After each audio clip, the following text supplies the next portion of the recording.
Escucha, el Centro de Reconciliación Familiar Libertad en Casa presenta las buenas noticias.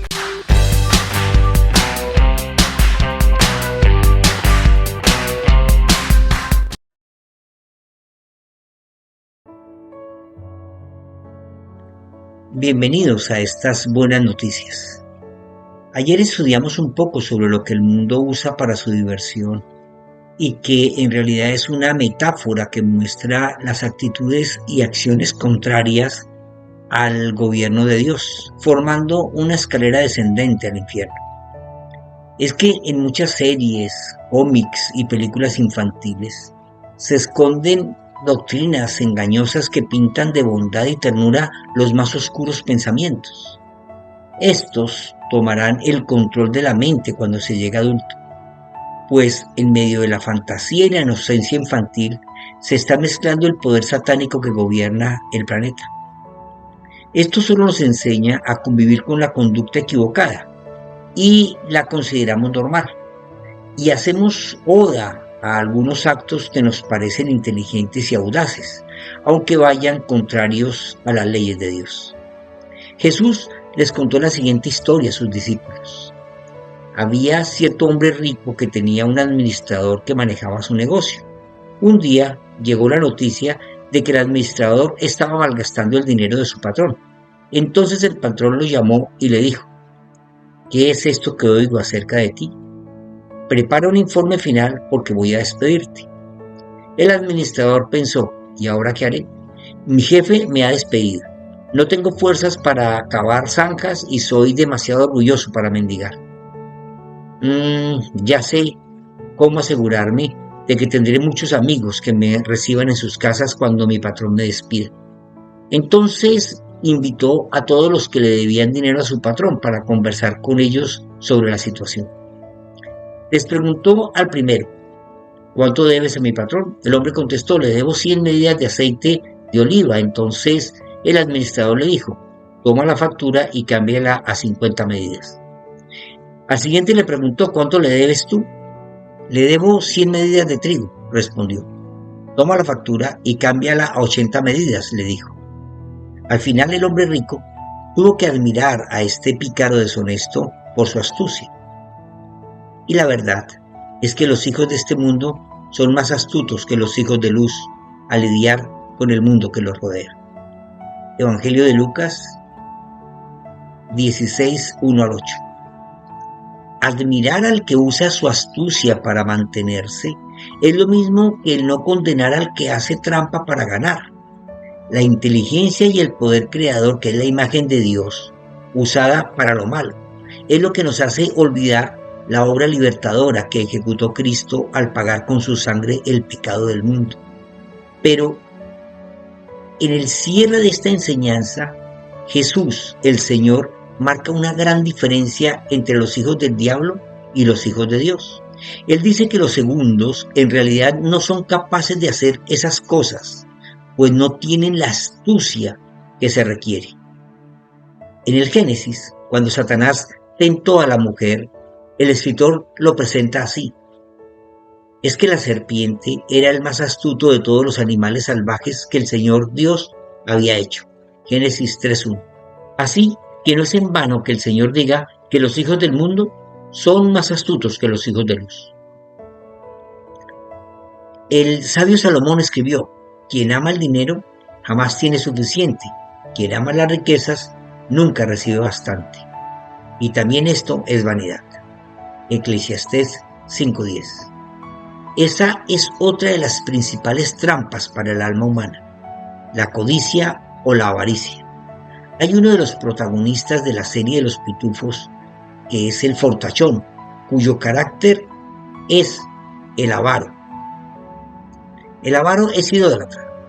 La avaricia o la codicia es ese afán desmesurado de tener para atesorar. El mismo Señor dijo: manténganse atentos y cuídense de toda avaricia, porque la vida del hombre no depende de los muchos bienes que posea. Lucas 12:15. La avaricia es la madre de la mayoría de las fechorías que se cometen en aras del tener. Los que quieren enriquecerse caen en la trampa de la tentación, escribió Pablo, y en muchas codicias necias y nocivas, que hunden a los hombres en la destrucción y la perdición. Pablo a Timoteo, capítulo 1, 6 al 9. Esta manera de pensar toma el control de quien le permite gobernar, y es por esto que usa toda su capacidad y astucia para planear su malintencionada tarea. Por carta ya les he dicho que no se junten con estos libertinos, escribió el apóstol Pablo, y no me refiero a que se aparten de todos los libertinos mundanos, o de los avaros, o de los ladrones, o de los idólatras, pues en ese caso tendrían que salirse de este mundo. Más bien lo que quise decir es que no se junten con los que se dicen cristianos, pero son libertinos, avaros, idólatras, insolentes, borrachos y ladrones. Con esa gente ni siquiera coman juntos. Primera de Corintios 5, 9 al 11. Otra de las trampas que toman control de la mente es la envidia. Es el carácter del pitufo filósofo. Este pecado, que es uno de los principales, es el resultado de compararse con los demás y desear lo que ellos tienen, son o alcanzan. ¿Qué es lo que causa las disputas y las peleas entre ustedes? ¿Acaso no surgen de los malos deseos que combaten en su interior? ¿Desean lo que no tienen? Entonces traman y hasta matan para conseguirlo. Envidian lo que otros tienen, pero no pueden obtenerlo, por eso luchan y les hacen la guerra para quitársela. Sin embargo, no tienen lo que desean porque no lo piden a Dios. Aun cuando lo piden a Dios, tampoco lo reciben, porque lo piden con malas intenciones. Desean solamente lo que les dará placer. Santiago 4, del 1 al 3.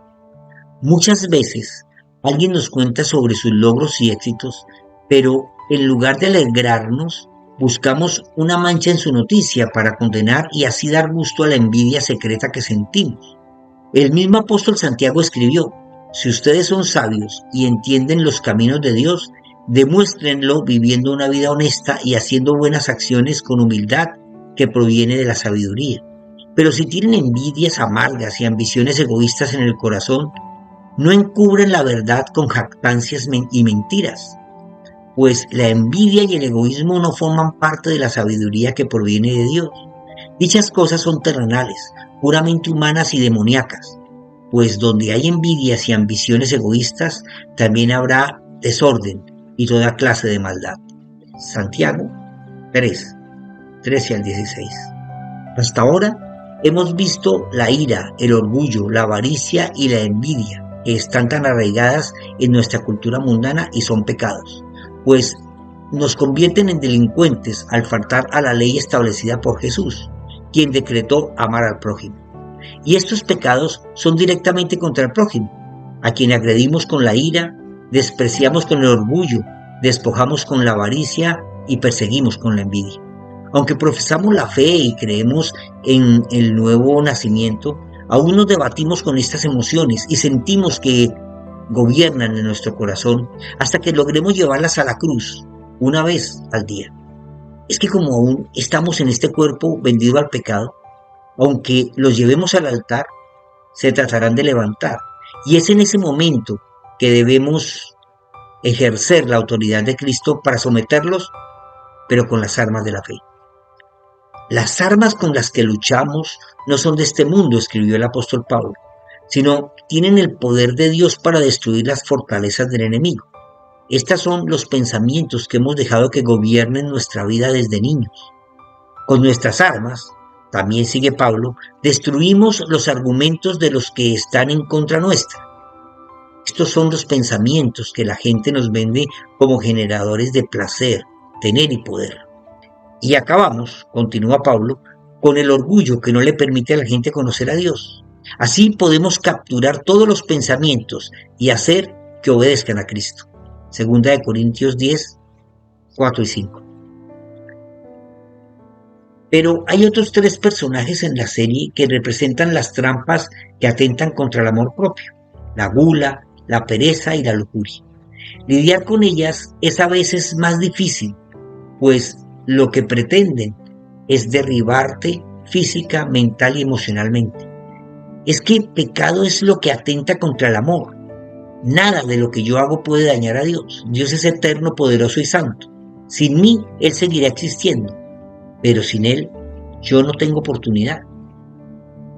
Tengan cuidado de que su corazón no se recargue de glotonería y embriaguez, dijo el Señor Jesucristo, ni de las preocupaciones de esta vida, para que aquel día no los coja desprevenidos. Lucas 21:34. Una advertencia necesaria, pues la gula es el exceso en el consumo de comidas y bebidas. Es comer más de lo que resiste el cuerpo. Esto embriaga y despista. Una sociedad donde el placer es el objetivo, abusa de todo aquello que consume. La comida es un ingrediente fundamental para la existencia y permanencia en esta tierra, pero el abuso de su consumo es el causante de la gran mayoría de las enfermedades. Hay muchos que viven como si la muerte de Cristo en la cruz no sirviera de nada, escribió el apóstol Pablo. Eso ya se lo había dicho a ustedes varias veces, pero ahora lo vuelvo a repetir con lágrimas en los ojos. Esa gente va a terminar en el infierno. Vive solo para comer y está orgullosa de lo que hace, cuando en realidad debería sentir vergüenza. Solo piensa en las cosas malas de este mundo. Filipenses 3, 18 y 19. Traducción en lenguaje actual. La embriaguez acompaña a la gula. El consumo excesivo de alcohol es un flagelo que acaba con la identidad y dignidad de una persona. El exceso del alcohol y las drogas y todo lo que el ser humano usa para excitar su alma es la causa de su propia desgracia. ¿Quién se queja? ¿Quién se duele? ¿Quién se ve envuelto en pleitos? ¿Quién sufre? ¿Quién es herido sin razón? ¿Quién anda con los ojos morados? El que se pasa el tiempo tomando vino, el que anda en busca de bebidas mezcladas. Proverbios 23, 29 al 30. Cuando el apóstol dice que todo es legítimo, pero que no todo me conviene, me está instruyendo en saber cuándo es demasiado. El mismo cuerpo avisa si está sobrepasando el límite, pero tu amor por la comida y la bebida es mayor que el amor por ti mismo. Por eso, la gula es pecado que engendra muerte. Y el perezoso. El perezoso dice: no puedo ir a trabajar ahora porque afuera hay un león que puede matarme. La puerta gira sobre sus bisagras, el perezoso gira sobre su cama. El perezoso mete la mano en el plato, pero le da pereza hasta llevarse un bocado a la boca. Proverbios 26, 13 y 28, palabra de Dios para todos. Otra fuente generadora de mucho pecado, la pereza. Esta es negligencia, tedio o descuido en las cosas a que estamos obligados. Es ese actuar descuidado por concederse a sí mismo más descanso del requerido. Una trampa más del pecado que habita en nuestro cuerpo mortal y que solo desea satisfacerse a sí mismo. El esfuerzo permanente y el trabajo diligente es generador de riquezas y bienestar. El rey Salomón también escribió: perezoso, ¿hasta cuándo has de dormir? ¿Cuándo te levantarás de tu sueño? Un poco de sueño, un poco de dormitar, un poco de cruzar las manos para dormir, sí vendrá tu necesidad como un caminante, y tu pobreza como un hombre armado. Proverbios 6, 9 al 11. La pereza emocional es aquella que no hace esfuerzos por cultivar amistades, y exige pero no da. Y la pereza espiritual nos aleja totalmente del conocimiento de Dios. Por eso es necesario estar activos con todo nuestro ser, espíritu, alma y cuerpo, haciendo lo que nos corresponde. Porque Dios es justo, escribió Pablo, y no olvidará el trabajo de ustedes y el amor que han mostrado hacia Él mediante el servicio a los santos, como hasta ahora lo hacen. Pero deseamos que cada uno de ustedes muestre el mismo entusiasmo hasta el fin, para la plena realización de su esperanza y para que no se hagan perezosos, sino que sigan el ejemplo de quienes por medio de la fe y la paciencia heredan las promesas. Hebreos 6, 10 al 13. Maranata. Comparte. Alguien que conoces necesita escuchar. Las buenas noticias son una producción de la Fundación Centro de Reconciliación Familiar Libertad en Casa. Síguenos en Facebook, YouTube e Instagram. Libertad en Casa, conquistando la tierra con la cultura del cielo.